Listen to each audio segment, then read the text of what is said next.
The people who had a reaction to the vaccine, shutting down a site yesterday, they're fine today, and we're learning about how providers decide when they should pause for safety. Also, seems like a good time to tell you why I chose to get the J&J vaccine this week and how I felt after. Washington is about to debate a massive transportation spending plan. Marshall asked the transportation secretary what it means for people who get around on four wheels and two. And while we're talking about getting around on two wheels, his attitude's always been like, hey, everything's great. And I'm like, well, if you think everything's great, we're gonna be able to pull out of this. Perspective for people, courtesy of a dog. Next.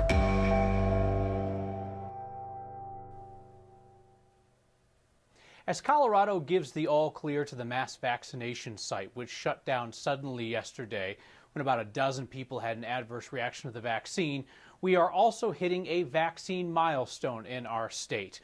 Almost a third of Coloradans have now had at least one shot in the vaccination process. 1 in 5 Coloradans has now completed their shots. And of course, 20% of our state's population is still just waiting for their 16th birthday so that they might qualify for the vaccine. When it comes to hospitalizations, good news is we're only up one hospitalized COVID-19 patient in Colorado since yesterday. Now, bad news is that we are at 393 patients. That is the most since the beginning of March. We are clearly on a sustained increase in serious cases.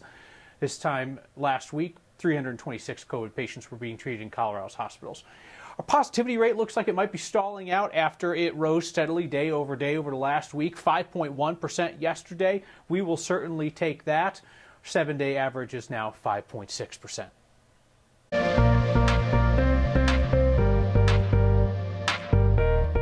So nice to have that spring sunshine, highs in the upper 60s, low 70s for us this afternoon. But the one caveat to the forecast, strong winds and high fire danger across the eastern plains.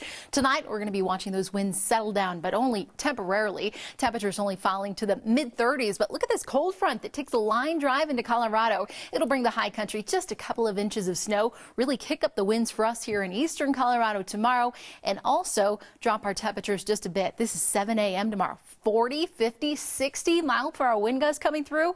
Hopefully by later tomorrow afternoon, these winds simmer down just a bit. Temps on tap in the low 50s for us tomorrow, and look ahead toward the weekend with highs back to the upper 60s on Saturday. Abundance of caution is a term that is well overused by both local TV people as well as PR types. But the more that we learn about yesterday's vaccination site shutdown, the more it seems like that is precisely the right term for what happened at Dick's Sporting Goods Park. You had 11 people who had various adverse reactions to the shot. It was less than it was about 0.5% of all the people who came through the site yesterday. Yet Centura decided they were going to pause things for the rest of the day while they figured out what was going on. Our new Ouray asked other providers when they would make the decision to take a timeout. The first report came in around 11 a.m. Someone wasn't feeling well after getting the Johnson & Johnson vaccine at Dick's Sporting Goods Park. Then the reports kept coming in over the next few hours. So most of the symptoms that we saw for those 11 people were simple things like lightheadedness, nausea. A couple of people had vomiting. Some people had low blood pressure or hypotension. Before 3, things were halted at the vaccine site. 2 people had been taken to the emergency department, observed and released that same day and never admitted. Other people felt better after some rest, juice, and water. All of the reactions that we saw yesterday have been reported previously in some of the studies for the vaccines. That said, we saw a rate that was higher than what we were accustomed to. The decision to pause was made by physicians, clinicians, and the state on site. Anytime we see an adverse reaction, we ensure that we have rapid communication. None of these individuals identified themselves as high risk for having adverse events. We checked on protocol with other hospital systems that have also run their own mass vaccination sites. UC Health said there isn't a preset threshold to pause an event because it has to be a real-time decision, and that context around someone feeling sick and if it's related to the vaccine or not are important. Also, UC Health has never paused any of these events. National Jewish Health also said adverse events are so rare that they don't have a specific threshold for closing a vaccine event and never had to. The hospital system says they have doctors and nurses there who would make those real-time decisions. As for Centura, the science shows that COVID-19 vaccines are safe and effective. The issues yesterday that we experienced in partnership with the state, we will be fully investigating. They are offering the J&J vaccine at other sites this weekend. And at the end of the day, their goal is to make sure people come in for their shots. We can get them rescheduled on a day where we're doing Pfizer and Moderna. So just keep in mind, that is not the case for every hospital system. So just remember that as you're looking for vaccine appointments. Centura said that they're not seeing cancellations right now, but that everyone who wasn't able to get in yesterday has been rescheduled for Sunday. But this time you're being rescheduled for Pfizer, which means you're going to have to be scheduled for 2 doses, another appointment a couple of weeks from now instead of the one with Johnson & Johnson, Kyle. So I get a minutia of how they decided to pause to figure out if they had a real issue. What was the process then that they went through to review data to say this is not something we need to be concerned about? Yeah, we just started getting some insight into that in the last hour from the State Health Department. They were working with the CDC and the FDA. So along with looking at and analyzing people's symptoms, they were also looking at the vaccine lots. They started comparing. They started looking for any kind of similar patterns. They didn't see that. And that's when they gave the all clear around 5 o'clock today. They also, in that letter, Kyle, were talking about how Centura and the vaccine site were prepared for this and went about it the correct way. Yeah, all these issues get reported into a big database, so it's easy for them to go back and check to see if there's associated issues with a lot number. Anusha, thank you very much. Some of you really get around. Don't try and deny it. We understand. How you get around, though, is soon to be debated in Congress. President Biden's recently announced American Jobs Plan includes significant money for some transportation projects around our state. Politics guy Marshall Zellinger asked Transportation Secretary Pete Buttigieg why this plan seems to suggest that the future of transportation is stuck in the past. The American Jobs Plan, President Biden's $2 trillion idea to rebuild the country's infrastructure, and with that, roads and bridges.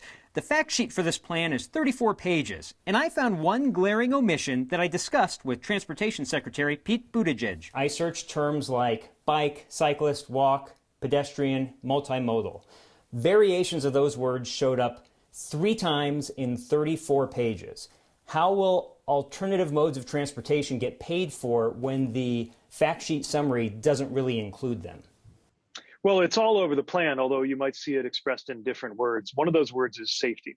We've got a lot of funding and a lot of focus on making sure that people can get around safely. There are places where a road needs to get bigger, but there may be places where a road would actually be better off if it were changed in terms of its configuration so that there were ways to get around on more safely on 2 wheels as well as with 4. A fact sheet is not a bill. The ultimate language will be up to Congress and people like Democratic Senator Michael Bennet. I'm not surprised that you didn't see every word in the 34 pages, but when you search the final legislation, the legislative language, I'm sure a lot of that language will be in there. President Biden plans to pay for his $2 trillion plan over 15 years by reversing President Trump's corporate tax cuts, the amount that the U.S. taxes profits of U.S. corporations. In 2017, the corporate tax rate was 35%. Trump cut it to 21%. Biden wants to make it 28%. We should no longer be coasting on the generosity of our parents and grandparents who were kind enough to build roads and bridges that we now use, but that we don't even maintain, much less build the infrastructure our kids are going to need to compete in the 21st century. Reversing a Republican-passed tax cut will likely require 10 Republican voters in the Senate. So when that doesn't happen, the Democratic-controlled Senate might have to look for rules that allow them to pass this type of bill without a single Republican vote, similar to what they did last month with the COVID relief bill, Kyle. And it seems, Marshall, there's increasing appetite amongst Democrats in the Senate to look for those bypasses. Yeah, because if you're talking about creating revenue by adding more money from corporations or entities that benefited under President Trump, you're not going to get that support from the Republican side. All right. Thank you, Marshall. At the risk of TMI, I want to tell you about getting the vaccine this week, which one I chose and what happened next. And an unusual source of inspiration for humans. You guys, it's not that bad. I can't hardly walk, and here I'm walking. You guys will be fine. A canine lesson in perseverance. started in western Colorado. All of a sudden, went global. Next.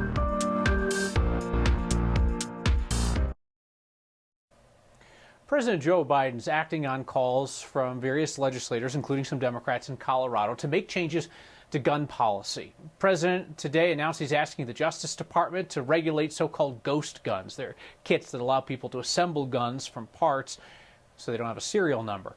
Another step the president wants to take is something that we discussed here on Next last week. He wants stabilizing braces to be subject to the National Firearms Act.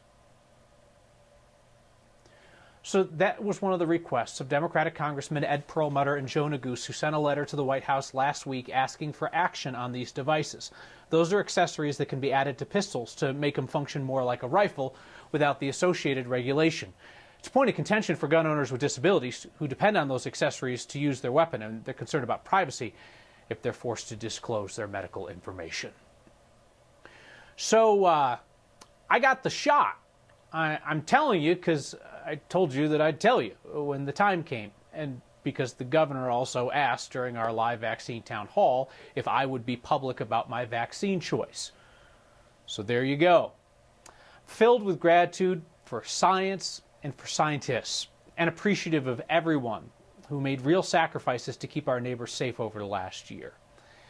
I guess if we're disclosing stuff, I should also tell you that I got the J&J vaccine by choice.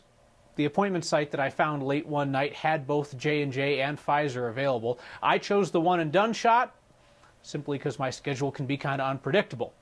Got the vaccine yesterday. Had some mild fever and chills that started about 12 hours later, lasted a few hours. No issues otherwise, apart from the pre-existing ones. It's weird talking about your medical stuff on television, but you know what? This has been kind of a weird year. I can't imagine anybody's going to change their mind about the vaccine based on my choice. But you know what? If your uncle says he read on Facebook about a guy who did some research and decided not to get the vaccine, well, you tell him that you know a guy who also did some research and decided to get it. The pandemic has had us searching for comfort wherever we can find it. Literally, Dexter saved us during the pandemic, so it's really interesting that we saved him, but really in the end, he saved us. It's a dog story and a people story. It's a lots of people story. Next.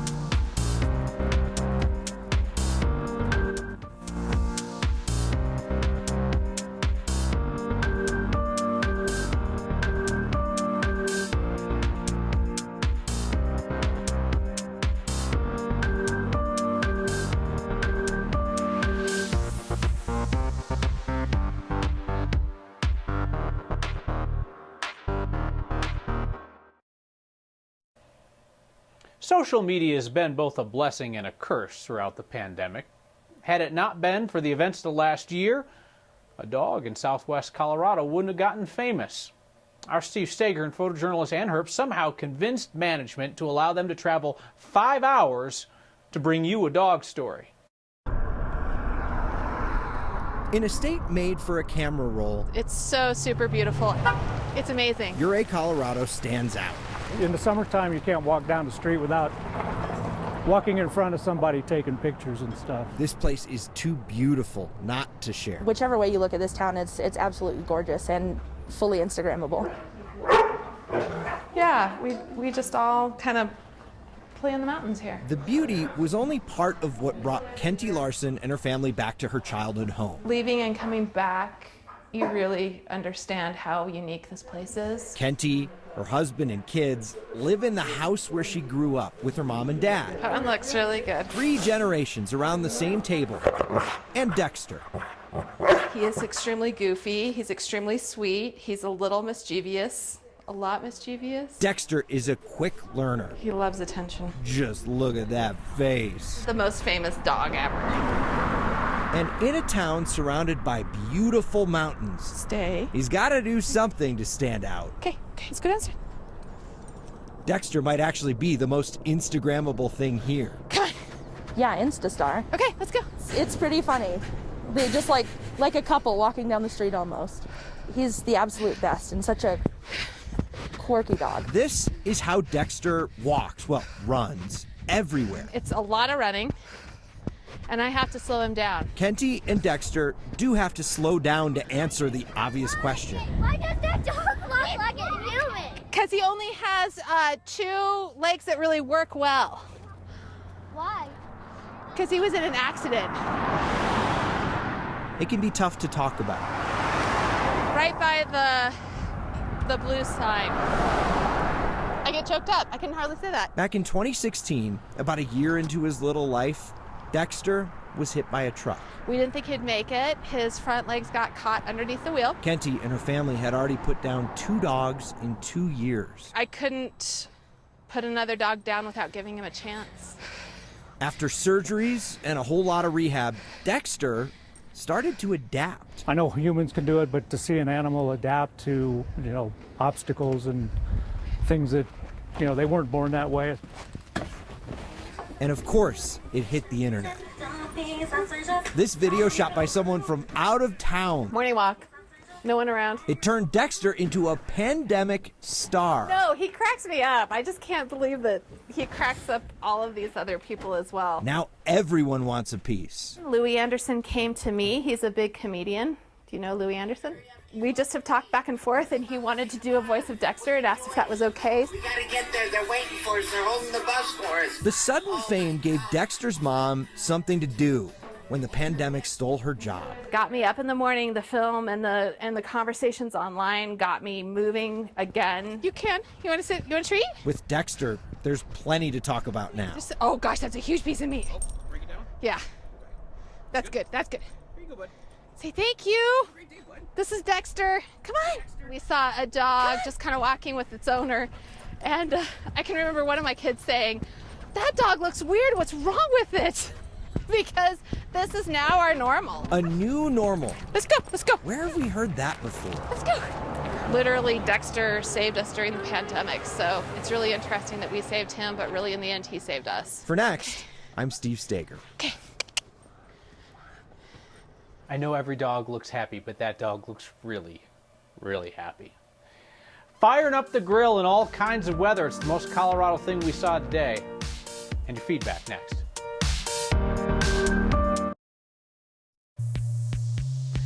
The most Colorado thing we saw today is the classic grill and chill. Bill in Lone Tree wasn't going to let a little snow and freezing rain get in the way of dinner on Tuesday, so grabbed the umbrella hat, got out there to cook up some chicken. The snow is just a natural seasoning. Bill is dedicated, as many grillers are. When his electricity went off for a few hours during last month's blizzard, headed out to the grill to make dinner while a foot of snow fell around him. I believe that I used the smoker that day. Bill, salute you. Chuck writes in tonight, says, tell your management it was a good decision to go meet Dexter, the dog in Ouray. Chuck, the bosses don't watch this show, but I'll forward your note to them. Bill says, got the same shot as me, the J&J, on Tuesday. Said had the same reactions 12 hours later. One shot, 12 hours of the flu versus the potential for days and weeks in the hospital, Bill says, was not a tough decision. Yeah, it wasn't really for me either, Bill. Hey, just a heads up, I am going to be away for a few weeks' time. Next will be in good hands with all the familiar faces that you know on the team. I'll pop back in on Wednesdays for a word of thanks. I expect to find everything precisely where I left it, especially the wood up there. No one is ever allowed to move that.